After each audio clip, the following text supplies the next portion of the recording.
All right. Hello, everybody. Happy Sunday. Hi. Thank you for saying hi. Some of us are still on the way in, and I know we had some new friends today. So it's good that everyone's getting to know other people. We also have a group of people coming back from Sunlight from Oceanside. They're on their way back. But they also will jump right into practice. So we will just take advantage of the time that the kids are here, right? But if I can actually invite everyone, just scoot in a little bit closer. So we'll take these two sections, yeah. Scoot in a little closer. Um, yeah, we have a very cool session prepared for all of us today. So, anyways, to start off, it's been a really crazy season, right? Christmas is always one of those seasons where everything is so much fun, so much craziness. But here's what really like stood out to me. Every 2 weeks at work, I have to submit my time card, right? Time card to make sure I get paid. And so I submit my time card, it's online, and so then the clerks can put it in and make sure my payroll is right. So I do it incorrectly so often that our clerks from the department and I are now really good friends. And as life becomes a little bit more complicated because I'm traveling between clinics, working with different clinicians, now my time card gets even more complicated. And so my clerk will actually reach out to me 1 or 2 days before the time card is due and say, by the way, Tuesday you're missing something, Wednesday you're missing something, make sure you put those in. And I am just really grateful, otherwise I'd be missing a lot of pay. I'm grateful because even with all these reminders, I still make a lot of mistakes. I say this because our kids, even if they have a lot of reminders, they're still prone to mistakes, just like we are. Parenting at its core isn't about showing us how different we are from the kids. It's really showing us how similar we are to the children that we care for, right? And so today, our hope is to share some of these concepts with you and to have some time for prayer later on. And I am just so thrilled we get to partner with all of you to raise this next generation, whether your kiddos are younger or your kiddos are older, right? And so first, to letting you all know, the youth group ministry, our mission here at Hope Church is to empower the next generation to follow Jesus, to empower everyone here to follow Jesus, because we believe everybody is made on purpose for a purpose.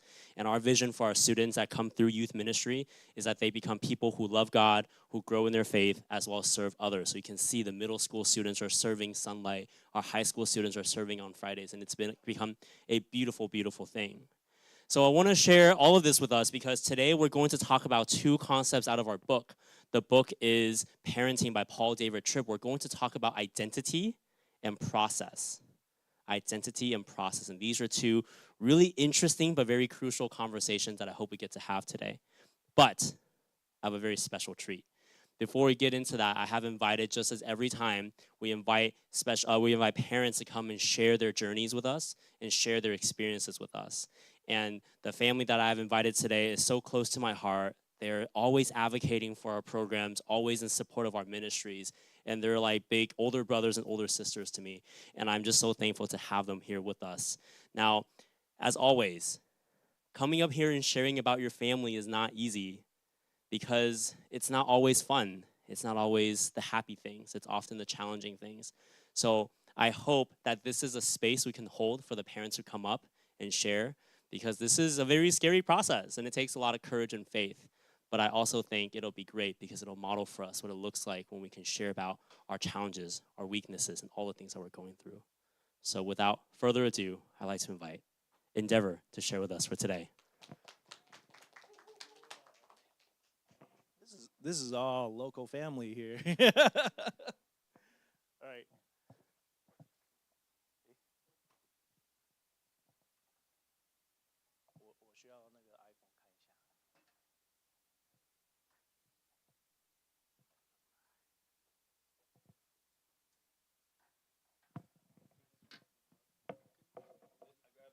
I can see it right here.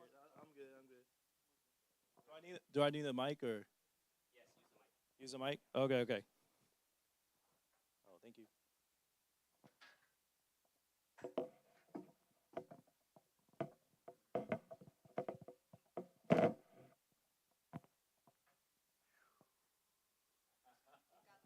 Y'all sure y'all want to hear this? This is terrible parenting skills, man. I just gotta tell you the truth. All right. So as I was thinking about this topic, and I'm glad I can speak in English, so thank God. Um, that I started looking through my life, what I've been through, and how me and Deborah met, and this and that, and just a whole bunch of stuff started running. And I just feel like parenting children. Oh my, is another level of patience and skill and tactics. It's like I feel like my parenting skill is really shaped by how I was raised, or how I was not raised. Or so I'm gonna go through a little history about who I was and when I was young. I don't need to go through the whole 45 minutes. Andrew knows about my story, but we'll just do a quick run through and then see why. I mean, when you're young, I mean, when you're young, your mom tell you, I'm gonna say in a little Chinese, like, 你不吃饭不吃干净会长痘痘. Remember? You get that, right? Or 你不赶快睡觉，那个虎姑婆会来抓你. They sing the songs and stuff like that. It's kind of, if you start thinking about those songs, kind of crazy. But anyway, so you remember those things as a childhood, right? So that's where I want to start. So Christmas and Thanksgiving time is usually, like when I was young, is like the worst thing ever. Like, because I was really, I moved to the United States when I was 9. I slept in restaurant when I was like 10, like in little closets. And we moved, I think the people that I lived with, we moved to Illinois. So at age around 12, I was basically living by myself. During Christmas season is worse. Like, it's snowing. I'm in Illinois, so it does snow. It does has 4 seasons. And I remember the room that I used to live has this big old giant window. We're not living in a mansion, trust me, okay? Anyways, big giant window, there's always snow. I remember those Christmas days that I'm just by myself, right? I remember bearing ads in snow just to just wish with Santa Claus would bring me a bike or something like that, so those days, like, oh man, I don't want that, or going by at 12 years. I know y'all know Tate, right? He's about 11. So about that age, I was riding bike miles away to buy groceries and bring back, right? I remember I told the kids the story that I dropped the orange juice and someone was really nice, gave me a couple bucks, go buy the orange juice again. Just those different kind of stories that shape who I was and the loneliness I have as a little kid, so that's how I grew up when I was young. And then here comes the teenager years. Well, I thought I was not rebellious, but until I think about the stuff that I did, I'm like, my son Zach, right? I'm like, why would he do stuff like that? I never done stuff like that. Then I started really thinking out before he asked me to talk about. I'm like, okay. So when I was in high school, I think, if you guys watch American Pie? Yes. So the TV is kind of like that. When I was going to high school in Texas, like, there's a lot of family here. I know I talked to them. They're like, it's different, right? They gone through their teenager a little differently. But for my teenage year, it was, tattoo at 15 at somebody's house. I thought I got a dragon. It looked like Caterpillar now. This is the worst thing ever, like, don't do a stupid thing like that. But so during those times, like, we party. I start smoking. We know how to wrap weed and all kind of stuff, right? During parties, driving like maniacs. I mean, I got enough ticket that I had to go to the courthouse, and this is like stand-up comedy or something. Like, I had to go do volunteer, this and that. So, like, crazy stuff continuously as I was going through high school. I remember joining the military without telling my parents whatsoever because I was really by myself. So I joined the military thinking I was going to get a Mediterranean cruise because that was the ship that I was going to go on. I was really happy. And then the recruiter says, don't worry, we're not going to war. You're going to have a great cruise. So the first day I showed up to my command, 2 weeks in, we're going straight to Iraq. Yeah, it was, and then I couldn't tell my parents, so I wrote him a ghetto Chinese letter saying that, hey, just telling you I joined the military, and I'm going to Iraq. Yeah, it was crazy stuff that I did. So the reason I'm telling you guys all this, um, oh, y'all want to hear something even stupider? It's funny. Me and my Illinois, okay, Illinois. When I was a little kid, there's a fence all around this beautiful lake. We're like, oh man, this is beautiful. Me and my friends, they're white folks. All right, so we saw this fence and we saw beautiful water. We're so happy. You're like, oh man, it's summer. It's hot there. We jump the fence, we hop it, we start swimming. We're so happy about this lake. I'm like, whoa, where's this come from? How long we never saw it before? And then the police show up, right? I'm like, oh man. And he's just like, he just like, come here, come here. I'm like, oh no. So we walk toward him. We're like, yeah, did y'all know what this beautiful water is? Y'all want to take a guess what it was? No, it's not a water reservoir. It's a waste treatment plant. It was, yeah. No wonder when we're stepping in, the mud that kind of turns different. I'm glad I'm still alive, thank God. It's a treatment plant. It's clean water, supposedly. The guy was so nice, and he let me off the hook. We just walked out. He cracked up, so because we turned our head, he just laughed at us. A bunch of dumb little kids. But anyway, all right. So as I continue this, I'm showing what I've been through, the high school stupid things I've done. I'm like, Zach's my son, right? We're like, with family, we grew up at church. We've been here 20-some years. He started at church. He got baptized like super young. Like he's probably the second youngest kid got baptized here that he decided himself, right? So in my head, I'm like, this shouldn't have a problem. You are loved by your family. We're not one person on the outside, one person on the inside. We're like freaking the same everywhere, right? So we talk to him really honestly. We care about him because I didn't have that love when I was growing up. So I try to give him everything, right? New cars.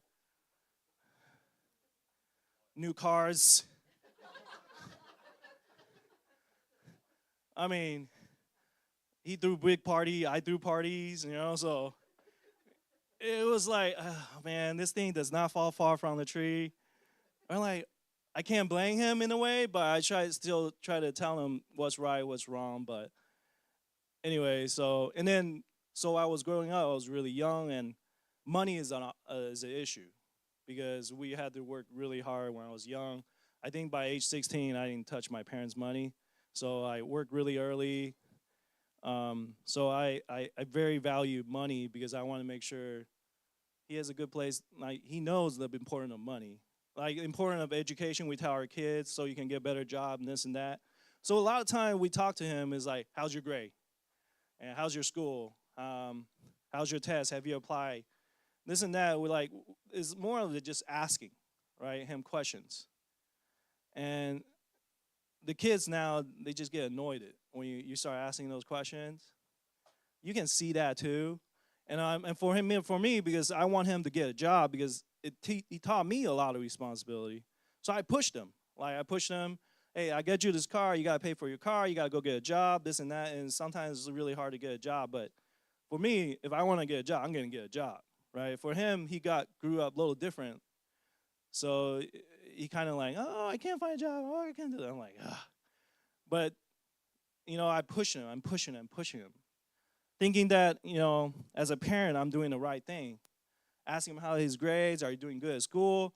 I never went to a 4-year college. I went to a night school while having Zach. Stupidest thing ever, right? Go to college. And anyway, so I didn't want him to have all that. I want him to enjoy what majority of you guys go, right? 4-year college, live in a dorm room and this and that. That's why I want him to see, because I never had that. I always admire the people that live in dorm that has good college friends. My only couple of friends, like 2 from high school, right? And so I'm just saying, like, I want him to go to Cancun, have fun, I know that's the wrong thing, but it just experience life, You want him to experience that life. So that's why we just ask, and we thought we were doing the right thing, but so this happened. Um, so we ask, and we're always pestering, I feel like. And this is one day I came to church, and I was talking to him on the phone. I was like, hey, come to church. You're going to be late. Or he said he's got to go some party or something. I'm not party, like meet up with his friends to go to another church. I'm like, we told you you're going to come to church here today.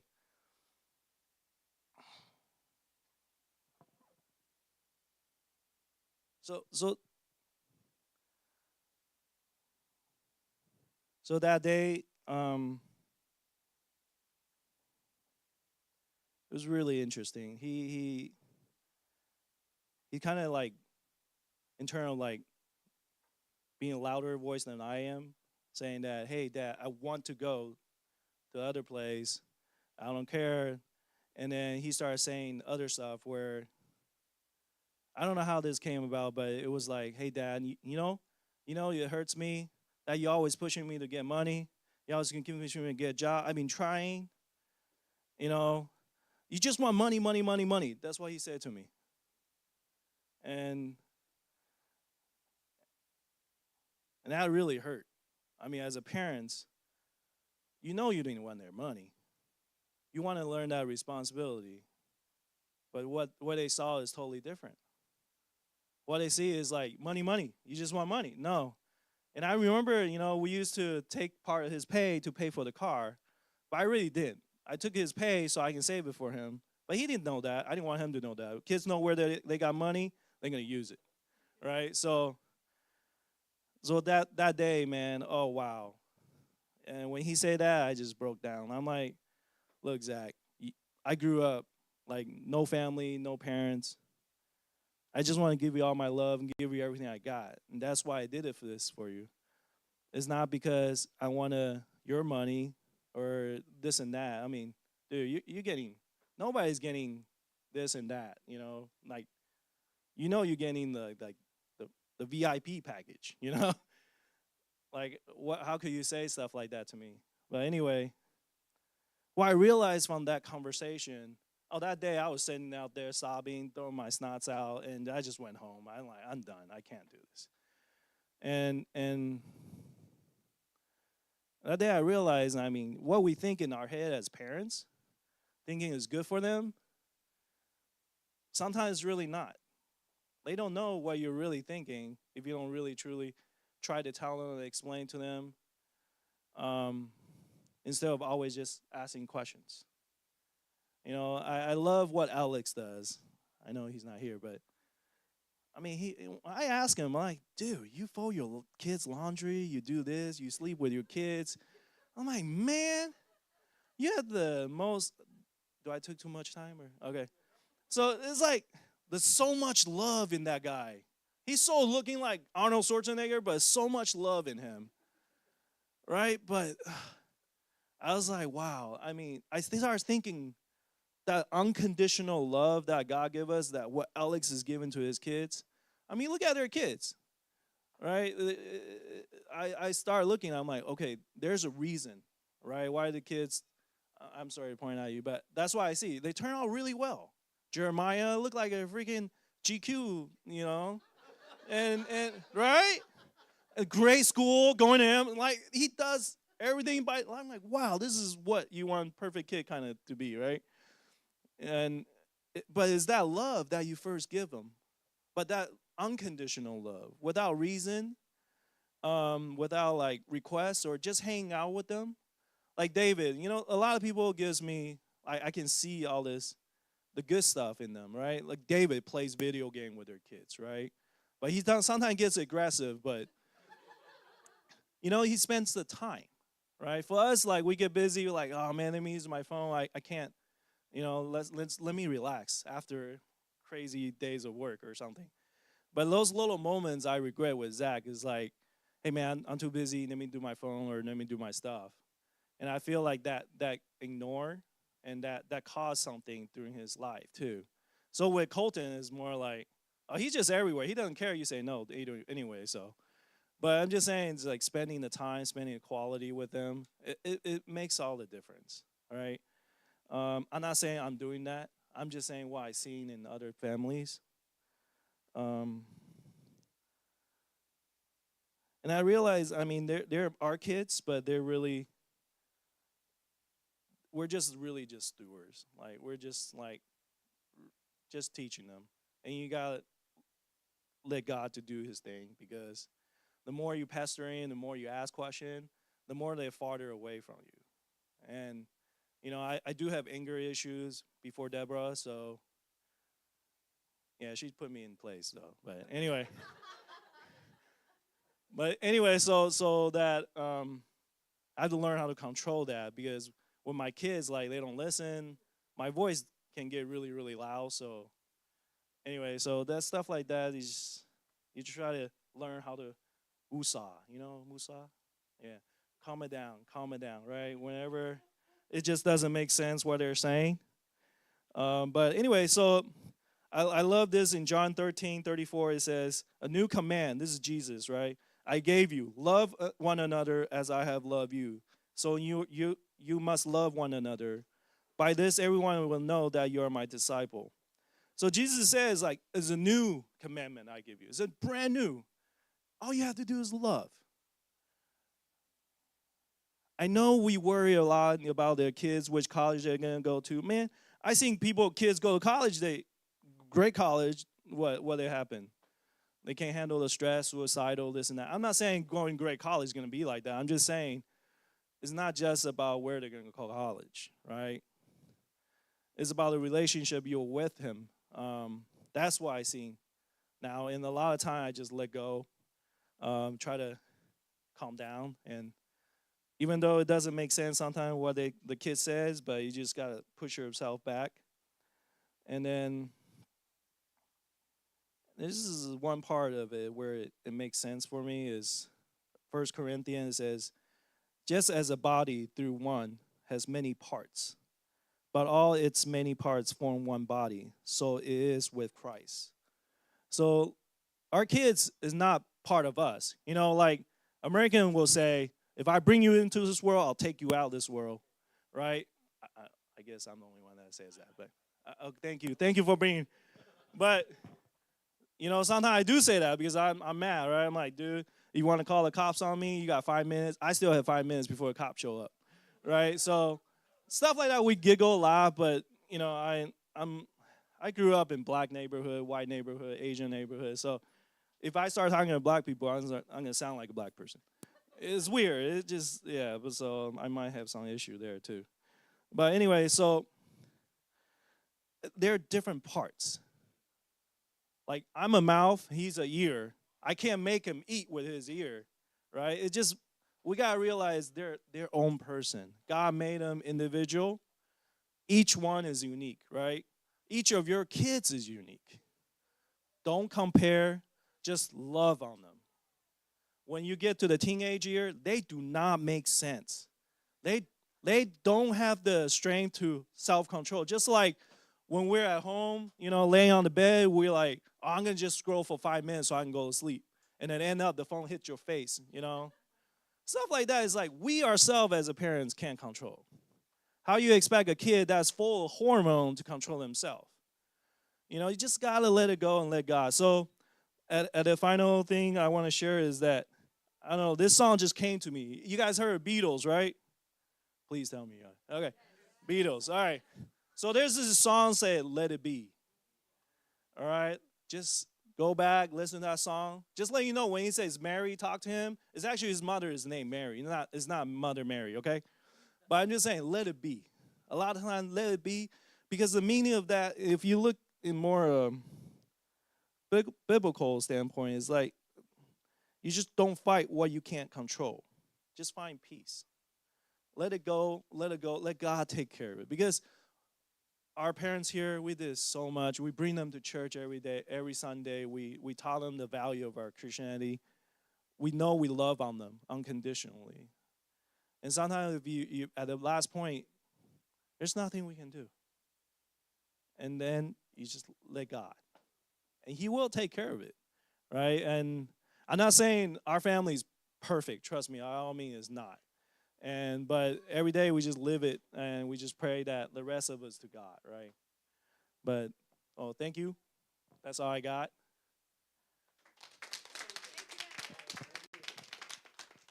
I don't know where my wife is, but okay. So good. Thank you so much, Endeavor. And I think it's so cool. You mentioned so many cool things.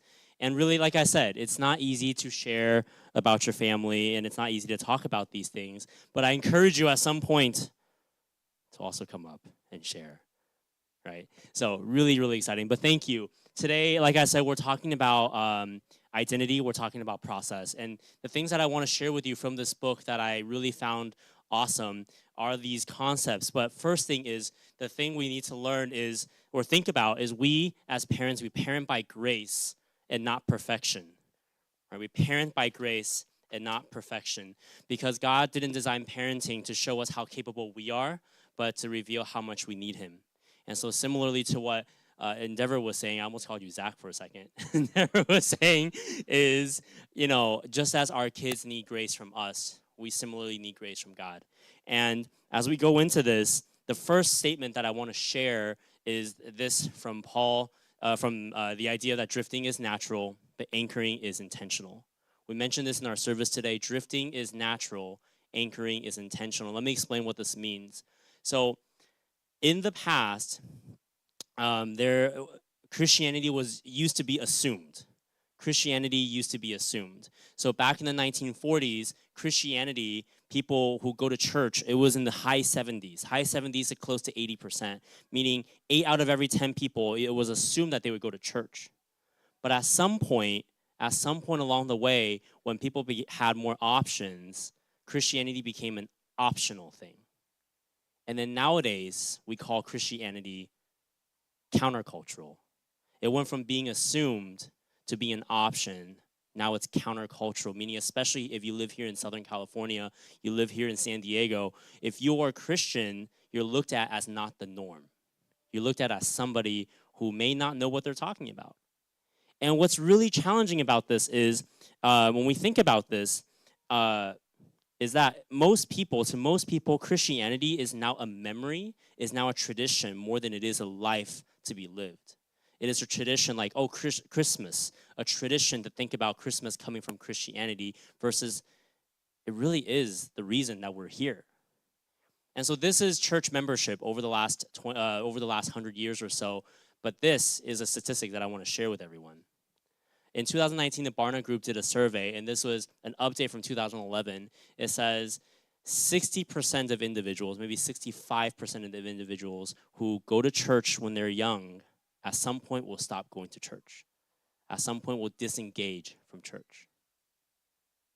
Y'all think I present this to you all to scare you. I don't. I present this to the middle school students to scare them, right? I tell them, look in your group. 3 out of 5 of you will not go to church in 5 years. But our hope here at Hope Church is that you are part of the 20 or the part of the 36%. You're part of the 2 out of 5, or we're here to reverse these trends. We're here to show you, hey, all the things that we talk about through faith, through all these different things, the world is starting to talk about. It just doesn't know that it's talking about it, but you already know, kind of like what Endeavor said, you have a leg up. You already know what this all is. So my friends, I share the middle schoolers, that the waves of the trends will come and they will go. The waves will move, but our God doesn't. Drifting is natural, but anchoring takes intention. And so today, when we think about Paul David Tripp's book, this is what he says. He says, parenting is a lifelong process, not a series of dramatic moments. Growth happens over time through consistent, everyday conversations and interactions. And we'll look at identity and we'll look at process to understand all this. So the first thing we talk about is identity. Identity meaning not our kids' identities, our identities. Paul David Tripp says, if you're not resting in your vertical identity, you will look horizontally, searching to find yourself and your reason for living in something in creation. The vertical identity that he's talking about is referring to your identity with God, your purpose with God. We know that God created all of us to be caretakers of the world as a representative of who he is. And if we're not resting in that, we're going to look for it somewhere else. We're going to look for it somewhere else. And oftentimes, the temptation for parents is you start to look for it in your kids. We start to look for it in our kids. So as an example, this is what he says in his book. He says that a lot of times, parents, they will start anchoring their identity on their children. They will start to anchor their identity on their children, so then their failures become your failures. Their successes become your identity, and their struggles become threats to your self-worth. You look at the things that they're doing, and you go, you're doing things as a representative of who I am. Maybe what you're doing is now a threat to my identity. This is what happens if we anchor on our kids. Versus if we anchor in Christ, we parent from a security and not from fear. When we anchor in Christ, we give grace because we've received grace. When we anchor in Christ, we stay steady even when our children are not.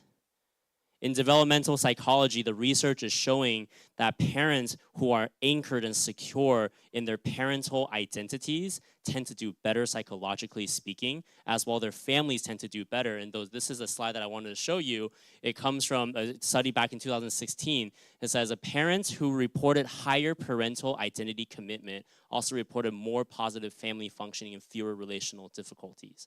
Meaning the more anchored a parent is, the better you and your families will do. But anchoring in what? Anchoring in our children or anchoring on God? And so Paul David Tripp in his book gives you this checklist, wondering if you fit into any of these, you may want to take some time to consider. So here is the checklist. When we focus too much on our kids' success, so like, well, my son plays soccer, right? Like, I want him to be the person scoring every goal, Because if he doesn't score every goal, then it's on me that I didn't score every goal. But when we focus on too much success, or we focus too much on success, when we focus on reputation, what our kids are doing and how it impacts our reputation. As in, like, I'm a deacon at church. The way you act is a reflection of me. So, bro, like, step in line. Or too great a desire for control. I want to control how our kids act. I want to control how they are because I see it as a reflection of me. Like, that's a mini me walking around. Or too much emphasis on doing rather than being. Oftentimes, this is a conversation that adults also have. Are we becoming human doings or are we still human beings? Are we more focused on the things that we do or the person that we are? And too much temptation to make it personal where everything that a child does, it seems like it's on us. Right? So this is a nice checklist to think about and to check yourself each day, to check myself each day, is to remember, if I am starting to focus on some of these things too much, maybe I'm beginning to put too much of my identity in what he's doing. And rather, I should be back into vertical in terms of my relationships. The next one we want to talk about is process. Paul David Tripp also says, you must be committed as a parent to long-term parenting because change is a process and not an event. Change is a process, not an event. So I work with a lot of patients as a physical therapist, and people come to me with all sorts of interesting things. I've had people come and confide in me about their marital problems, about their life problems, about their family problems and kids problems. And here I am trying to show them or encourage them that they can do more, they can be better. But time and time again, I realize it's not one or two conversations that changes their lives. It's me sharing with them over and over and over again. And similar to our conversation is, if we as adults cannot make these permanent lasting changes, how do we anticipate or expect this of our kids after just one or two conversations? So Paul David Tripp, the author, says, spiritual blindness happens at the intersection of the deceptiveness of sin and the delusion of self-knowledge. Our children are not just misbehaving, they are blind to their behavior and the sin of their hearts that create it. Meaning, when our kids are running around or doing things that are seemingly just out of their nature, friends, it is because it is. It's the sin in their hearts that's moving them to do things that they cannot control. Dr. John Coe, a professor at Biola, says it this way. He says, spiritual formation is the slowest process in the world. justification, being made right with God, happens in an instant, but transformation takes a lifetime. And that is just our spiritual lives, even as adults. Now, for our students, our kids, our jobs are to shepherd and care for this process, because we're here to help them see the sin in their hearts so that they know their daily dependence on God. And so what do we do? As parents, these are some things that we can think about. And this is also in the book. He says we need to parent with a process mentality and not an event mentality. As in, I put on a great event. I had a big talk. I had a great talk with him, and I pulled all these Bible verses, and there, for the rest of his life, he will never commit another sin.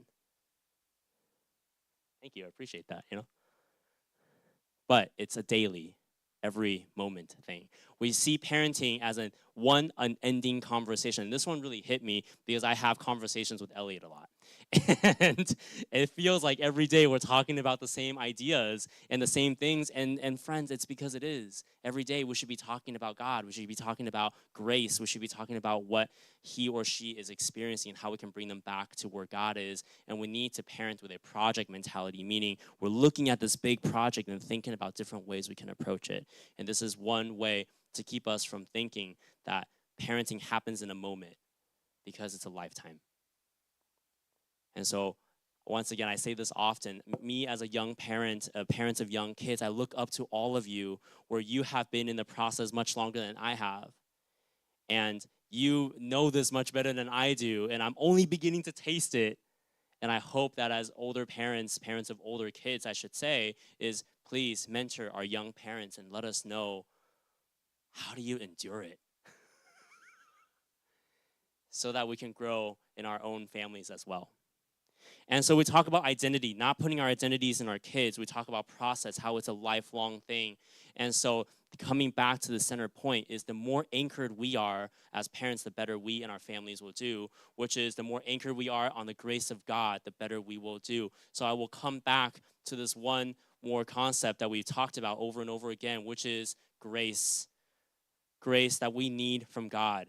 In Psalm 103, it says, as a father shows compassion to his kids, so the Lord shows compassion to those who fear him. Just as our kids need grace from us, we need grace from God. And one way to show this grace is by what we call the scaffold, or the scaffold parenting.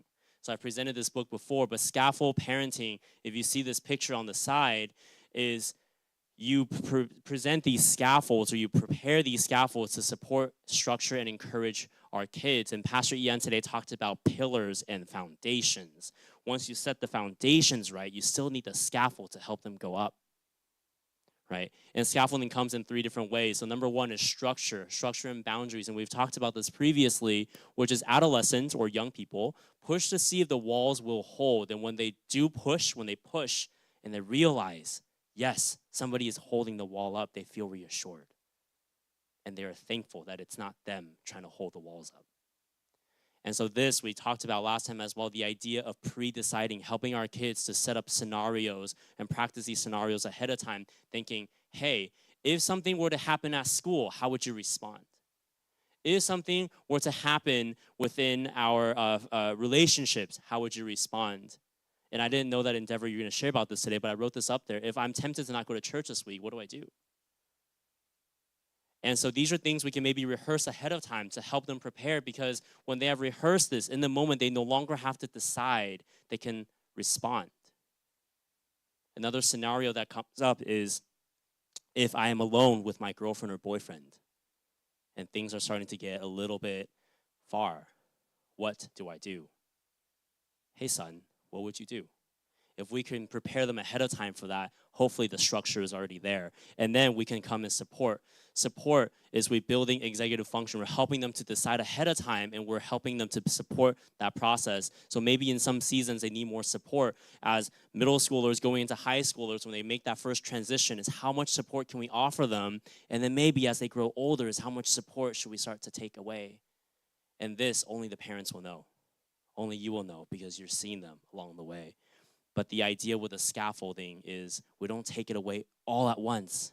We slowly remove pieces here and there, but sometimes we choose to put it back if we have to. And then lastly, we encourage. encouraging coming from an emotional regulation perspective is we recognize the emotions and we regulate these emotions first inside of us, and then we help them regulate. I love what Endeavor said. He said, hey, I've had to learn to manage my anger because our kids will borrow our calm before they learn to create their own. They will learn to borrow the calmness of their adults, of the structure, before they can start to create their own.